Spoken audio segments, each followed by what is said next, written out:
morning all of you. Today class మనకి second BZC botany fourth sem లో overall గా మనకి 5 యూనిట్స్ ఉంటాయి కదా. సో 5 యూనిట్స్ లో మనకి ఫస్ట్ యూనిట్ వచ్చి plant water relations, second unit వచ్చి మనకి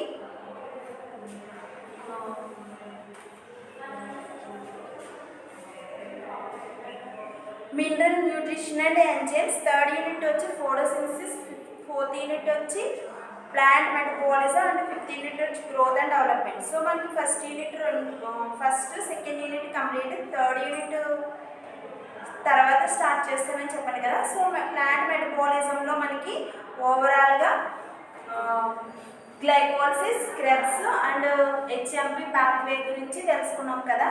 టుడే క్లాస్లో మనం డిస్కస్ చేసుకునే topic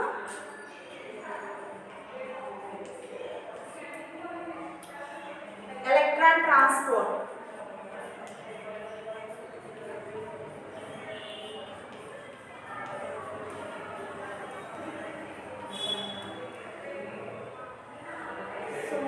electron transport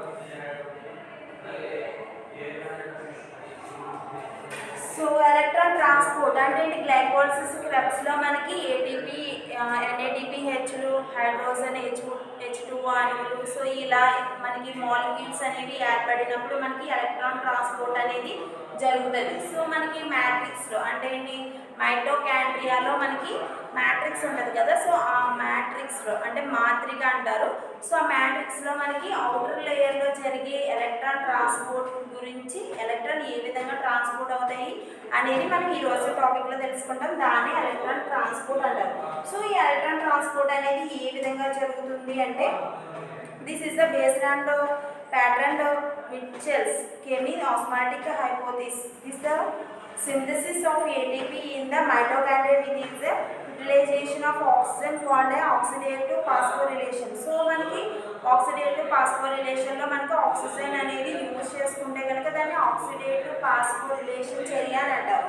so during the aerobic respiration. So aerobic respiration అంటే వాయు శ్వాసక్రియలో మాత్రమే మనకి ఈ విధానం అనేది జరగడం జరుగుతుంది.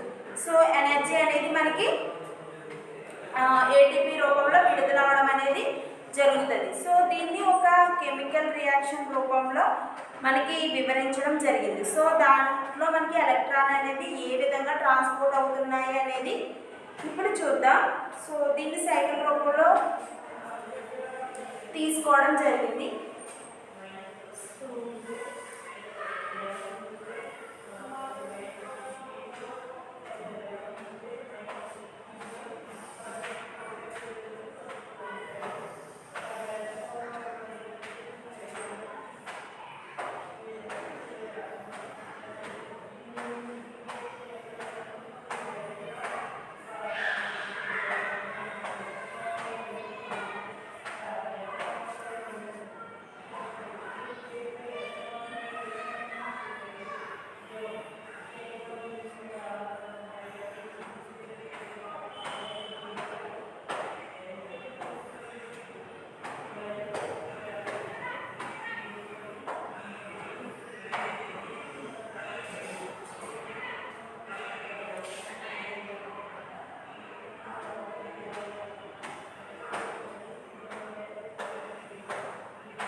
ట్రాన్స్పోర్ట్ అనేది ఈ పట్టిక ఆధారంగా మనకి ఏ విధంగా జరుగుతుందో చూద్దాం. సో మైటోకాండ్రియాలోని ఔటర్ మెంబ్రేన్ ఉంటుంది కదా మనకి, సో దాని లోపల మనకి ఎలక్ట్రాన్ ట్రాన్స్పోర్ట్స్ అనేవి జరుగుతూ ఉంటాయి. సో అది ఏ విధంగా ఉంటుంది అంటే, సో మనకి ఇది స్టెప్స్ గా ఉంటుంది. ఫస్ట్ చూద్దాం. వాయు శ్వాసక్రియలో ఎలక్ట్రాన్ రవాణా అంతిమ చర్య అంటే ఏంటి? ఏరోబిక్ కెమికల్ రియాక్షన్స్ లో మనకి ఎలక్ట్రాన్ రవాణా అనేది, ఎలక్ట్రాన్ ట్రాన్స్పోర్ట్ అనేది మనకి ఎండింగ్ రియాక్షన్ అనమాట. సో వాయు శ్వాసక్రియలో గ్లైకోలిసిస్, పైరిక్ ఆమ్ల ఆక్సిడేటివ్ డీకార్బాక్సిలేషన్ మరియు క్రెబ్స్ వలయం ఫలితంగా గ్లూకోజ్ అణువు నుంచి NADH+H+ FADH2లు ఏర్పడతాయి. ఇవి ఏటీపీ సంశ్లేషణలో పాల్గొంటాయి. సో మనకి గ్లూకోజ్ అనేది పైరిక్ ఆమ్లం కింద మారినప్పుడు ఆక్సిడేటివ్ డీకార్బాక్సిలేషన్ చెంది క్రెబ్స్ వలయంలో ప్రవేశించినప్పుడు గ్లూకోజ్ అణువు నుంచి మనకి ఏ మెటీరియల్స్ ఏర్పడతాయి అంటే NADH+H+ అంటే ఒక హైడ్రోజన్ అణువు, FADH2 ప్లస్ ఏటీపీ సంశ్లేషణ. సో ఏటీపీ సింథసైజ్లో మనకి ఇవి పాల్గొనడం అనేది జరుగుతుంది. శ్వాసక్రియలో రెస్పిరేషన్, ఎలక్ట్రాన్ రవాణా అండ్ ఆక్సిజన్ ఆధారిత చర్య. ఇది మైటోకాండ్రియా లోపలి త్వచంలో జరుగుతుంది. సో అంటే ఏంటి? మనకి రెస్పిరేషన్లో ఎలక్ట్రాన్ ట్రాన్స్పోర్ట్ అనేది మైటోకాండ్రియాలోని ఇన్నర్ మెంబ్రెయిన్స్లో మనకి జరగడం జరుగుతుంది. సో ఎలక్ట్రాన్ రవాణాలో 5 బహుళ ఎంజైమ్ సంక్లిష్టాలు ఉంటాయి. సో ఓవరాల్గా మనకి 5 కాంప్లెక్సెస్ అనేవి ఎలక్ట్రాన్ ట్రాన్స్పోర్ట్లో ఏర్పడడం జరుగుతుంది. సో అందులో ఎలక్ట్రాన్ క్యూ సైటోప్లాజం, సి అణుఘటకాలుగా ఉంటాయి. సో మనకి సహా ఎంజైమ్స్ అని అంటారు కదా. సో ఆ విధంగానే కోఫాక్టర్స్ కింద మనకి ఇవి ఉపయోగపడుతూ ఉంటాయి అన్నమాట. సో దాని గురించి ఇప్పుడు చూద్దాం. ఎలక్ట్రాన్ రవాణాలో పాల్గొనే సంక్లిష్టాలు. సో ఓవరాల్గా 5 కాంప్లెక్సెస్ అన్నాను కదా.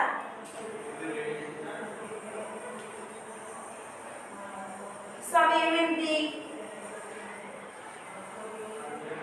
NADH dehydrogenase. సో ఇందులో ఫస్ట్ వన్ వచ్చి మనకి NADH dehydrogenase.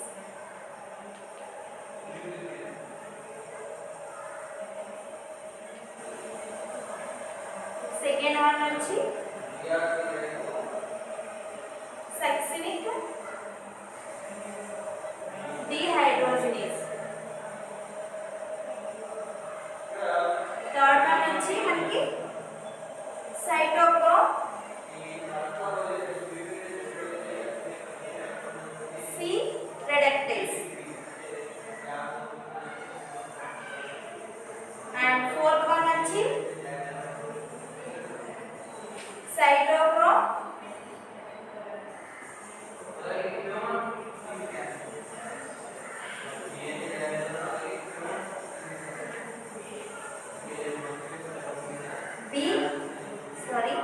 Cytochrome C oxidation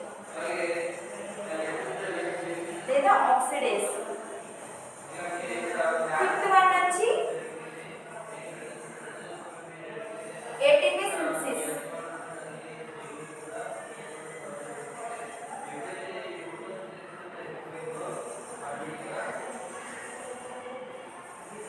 so ఇందులోనే మనకి F0 నుంచి F1 ATP is complex. So ఇది ఓవరాల్గా మనకి ఎలక్ట్రాన్ రవాణాలో అంటే ఎలక్ట్రాన్ ట్రాన్స్పోర్ట్లో జరిగే 5 complex. NADH dehydrogenase and succinic dehydrogenase and cytochrome C reduction and cytochrome C oxidase. And fifth one వచ్చి ATP synthesis to F0 to F1 ATPase complex. So ఇవన్నీ కూడా మనకి ఎలక్ట్రాన్ ట్రాన్స్పోర్ట్ మైటోకాండ్రియాలోని ఇన్నర్ మెంబ్రేన్లో జరిగే యాక్టివిటీస్ అన్నమాట. సో ఇది ఏ విధంగా ఉంటుందో ఇప్పుడు చూద్దాం. ఎలక్ట్రాన్ రవాణాలో పాల్గొనే కాంప్లెక్సెస్ మనకి ఎన్ని ఉంటాయి? 5 టైప్స్ అని చెప్పాను కదా. NADH dehydrogenase first one. So ఇందులో మనకి ఏ విధంగా జరుగుతుంది అంటే, దీనిలో flavin mononucleotides and flavin mononucleotides అంటే ఏంటి FMN. సో ఈ న్యూక్లియోటైడ్స్ అనేది ప్రొటోస్టిక్ సముదాయం. సో 2 FES కేంద్రకాల కింద ఉంటాయి. సో మనకి ఇందులో 2 FES న్యూక్లియస్ కింద ఫామ్ అవుతుంది. FMN అనేది ఫ్లావినో మోనో న్యూక్లియోటైడ్. సో ఇందులో మనకి 2 FES అంటే ఏంటి ప్రొటోస్టిక్ సముదాయాలు అంటే ఏంటి గ్రూప్స్ కింద ప్రొటోస్టిక్ గ్రూప్స్ కింద మనకి ఫామ్ అవ్వడం జరుగుతుంది అన్నమాట. నెక్స్ట్ వచ్చి సక్సినిక్ డిహైడ్రోజినేస్ అంటే ఏంటి కాంప్లెక్స్ 2 అనమాట. సో దీనిలో flavin adenine dinucleotide FAD.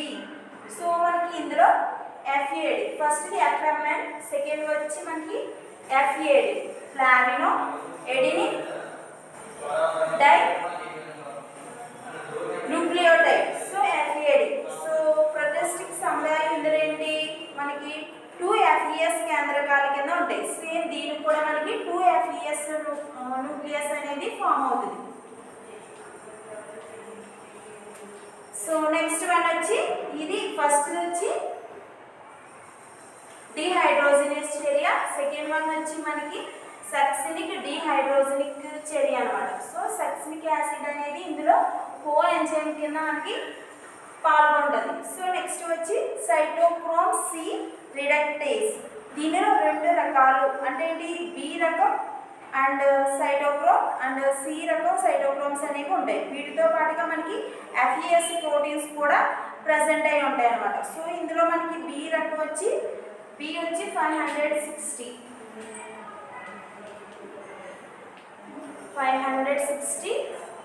Proteins ఉంటాయి. నెక్స్ట్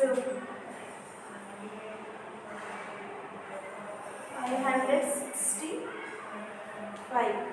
సో ఈ 2 వెరైటీస్ ప్రోటీన్స్ కూడా మనకి FADలో ప్రజెంట్ అయి ఉంటాయి. అందులో ఫస్ట్ B1 రకానికి వచ్చి మనకి 560 ప్రోటీన్స్, సెకండ్ B1కి వచ్చి మనకి 565 ప్రోటీన్స్ అనేవి ఓవరాల్గా మనకి FADలో ప్రజెంట్ అయి ఉంటాయి. దీంతో పాటుగా మనకి ఫెరస్ కూడా ప్రజెంట్ అయి ఉంటుంది అనమాట. సో ఈ కాంప్లెక్స్ని ఏమంటారు అంటే సక్సినిక్ డిహైడ్రోజినేస్ అని అంటారు. నెక్స్ట్ వచ్చి third one cytochrome C reduction. So మన సైటోక్రోమ్ C రిడక్షన్ ఏ విధంగా జరుగుతుంది అంటే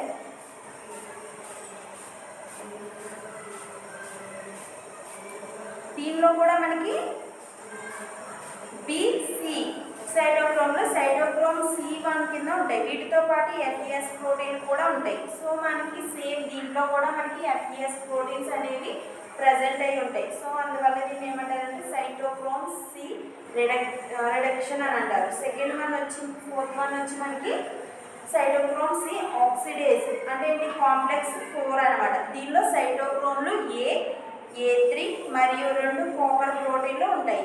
సో అంటే ఏంటి సైటోక్రోమ్ 4. సో మనకి ఇందులో కాంప్లెక్స్ 4 అన్నమాట.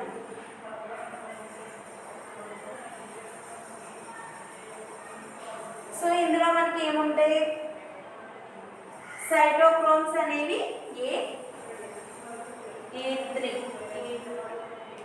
సో ఈ విధంగా 3 పార్ట్స్ కింద మనకి డివైడ్ అయి ఉంటాయి. సో దీంట్లో మనకి సైటోక్రోమ్ సైటోక్రోమ్ A3 అనేది ప్రజెంట్ అయి ఉంటాయి. ప్లస్ 2 కాపర్ అణువులు ఉంటాయి Cu.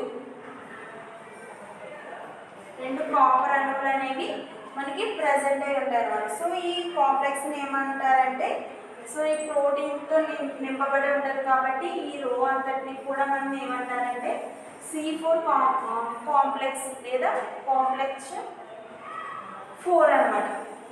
సో మనకి ఎలక్ట్రాన్స్ 2H+ కింద అంటే 2 హైడ్రోజన్ పరమాణువులు అనేవి మనకి ఈ రియాక్షన్లో మనకి ట్రాన్స్పోర్ట్ అవ్వడం జరుగుతుంది.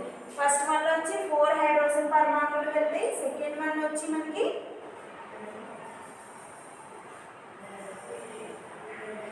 సో సెకండ్ వన్లో మనకి ఎటువంటి హైడ్రోజన్ మాలిక్యూల్స్ అనేవి స్ప్రెడ్ అవ్వవు. నెక్స్ట్ థర్డ్ కాంప్లెక్స్కి వచ్చేటప్పటికి మనకి 4 హైడ్రోజన్ మాలిక్యూల్స్ అనేవి ట్రాన్స్పోర్ట్ అవుతూ ఉంటాయి. నెక్స్ట్ ఫోర్త్ వన్ కాంప్లెక్స్కి వచ్చేటప్పటికి మనకి 2 హైడ్రోజన్ మాలిక్యూల్స్ మాత్రమే మనకి ఎలక్ట్రాన్ ట్రాన్స్పోర్ట్లో స్ప్రెడ్ అవ్వడం అనేది జరుగుతుంది అనమాట. సో నెక్స్ట్ వచ్చి fifth one, so ATP synthesis. So మనకి ఫిఫ్త్ వన్ వచ్చి ఏటీపీ సింథసిస్. సో దీంట్లో F0 నుంచి F1 వరకు మనకి ఏటీపీ వినియోగించుకుని ఏటీపీ అనేది రిలీజ్ చేయడం జరుగుతుంది. సో ఈ కాంప్లెక్స్ని ఏమంటారంటే ఏటీపీ సింథసిస్ అని అంటారు.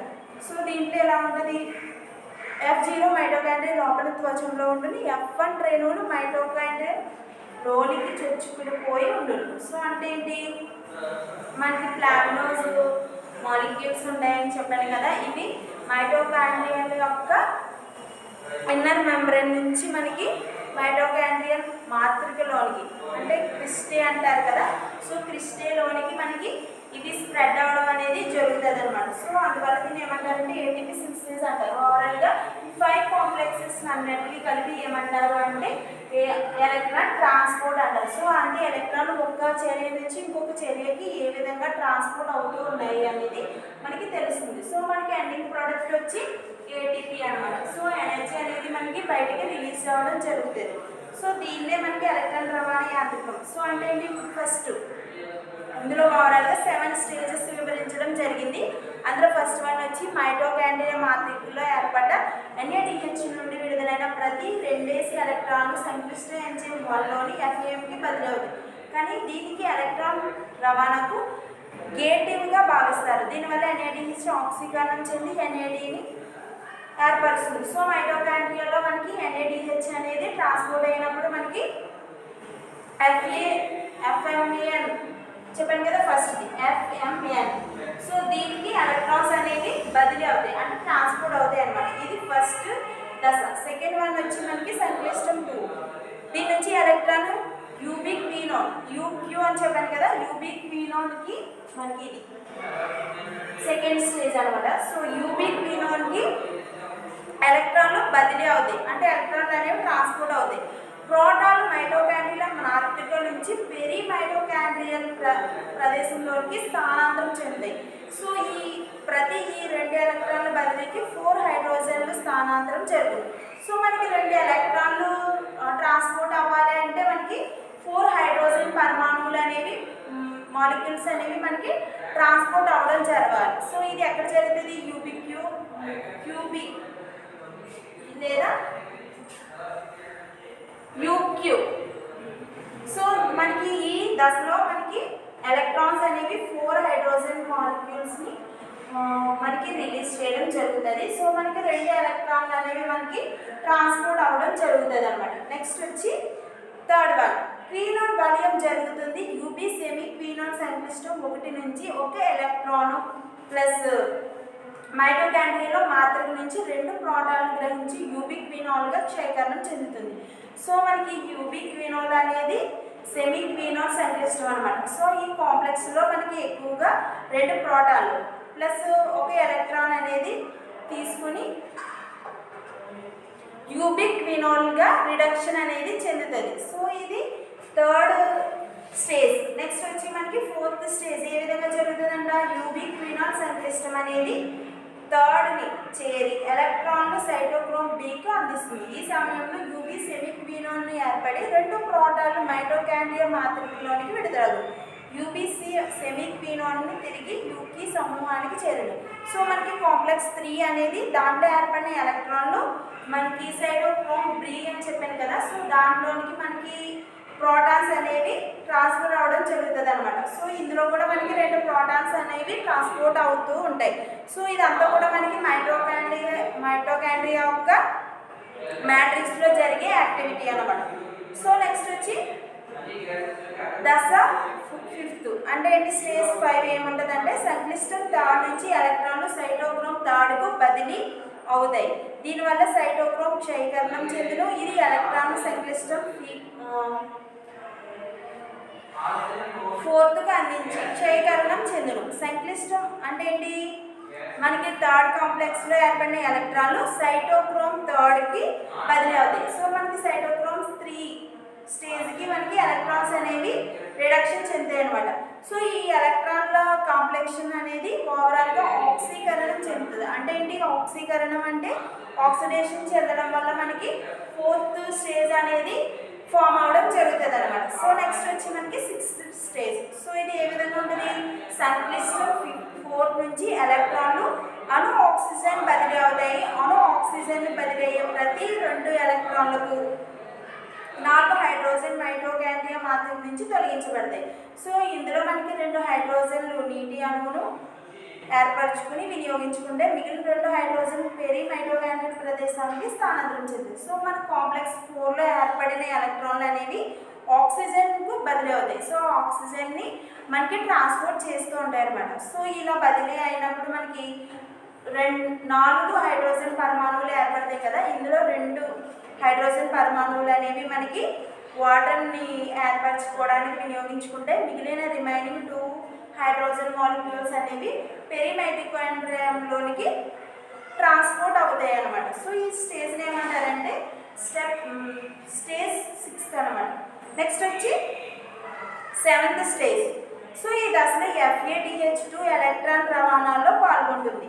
సో FADH2 నుంచి 2 ఎలక్ట్రాన్ల సంక్లిష్టం 2 ద్వారా UQ సమూహానికి చేరతాయి. దీనిలో 6 హైడ్రోజన్ పరమాణులు పెరి మైటోకాండ్రియల్ ప్రదేశానికి స్థానాంతరము చెందును.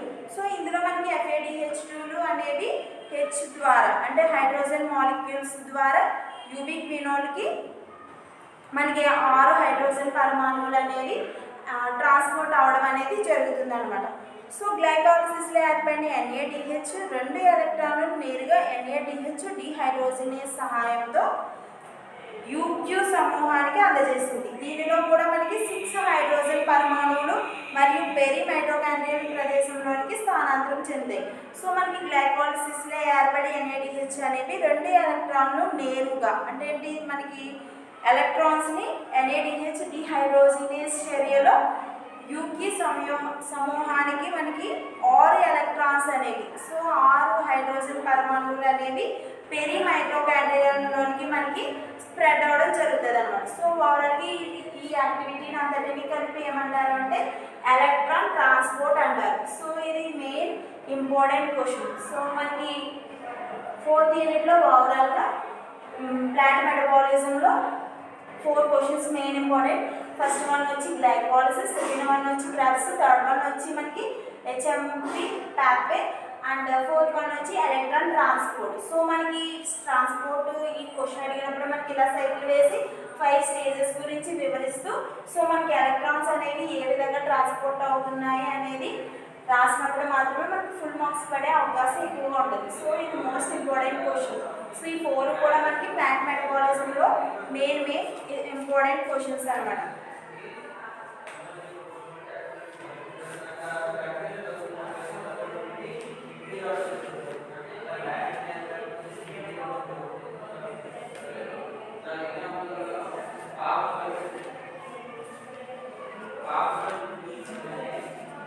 సో టుడేతో మనకి ఎలక్ట్రాన్ ట్రాన్స్పోర్ట్ కంప్లీట్ అయిపోయింది కదా. సో ఈ 4 ఎస్ఏలు కూడా మనకి ప్లాంట్ మెటబాలిజంలో ఇంపార్టెంట్ క్వశ్చన్స్. సో మనకి రోజుతో ఓవరాల్గా 4th యూనిట్ అనేది కంప్లీటెడ్.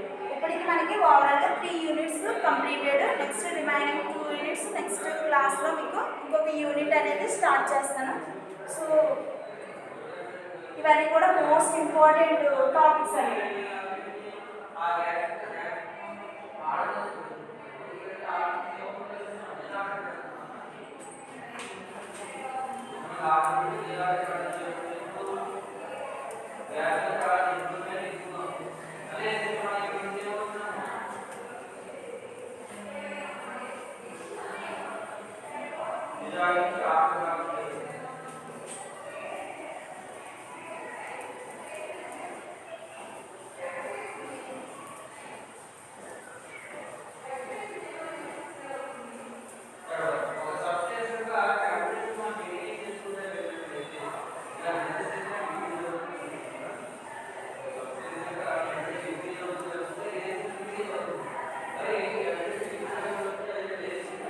you all.